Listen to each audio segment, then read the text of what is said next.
Wells Fargo came on the program yesterday. This is what they had to say. No growth this year, negative volume growth next year. How do you value a company if they're going to be the growth figures over the next 2 years? Yeah, look, I disagree with next year in terms of the negative volume. I mean, like, my view on Tesla is it's easy right now to get negative. Look, they are going, I mean, we talk about it day after earnings here. They're going through a white-knuckle period. I mean, China demand's been soft, the margin story, the communication.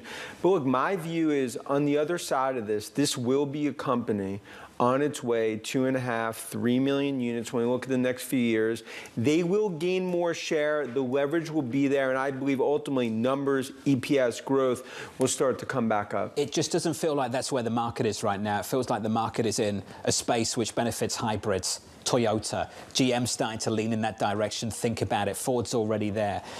Tesla just doesn't feel like it's in the sweet spot. What's going to change your mind on this? I think the issue is, do you want an EV or do you want a Tesla or do you want a hybrid? And I think for Tesla, look, a lot of it comes down to price. And obviously they've cut price. That's what they need to do in terms strategically. The problem now, and speaking to Wells and some others, is that numbers are coming down. It's going to be a sluggish 1Q. So in the near term, it is easy to be negative on this. I mean, our view is, look, we've been here before. The last decade, many times we've been in these white-knuckle periods. To me, this is not the end of the growth story. I believe this is a growth story with AI, FSD, that's still going to have a significant piece on the horizon.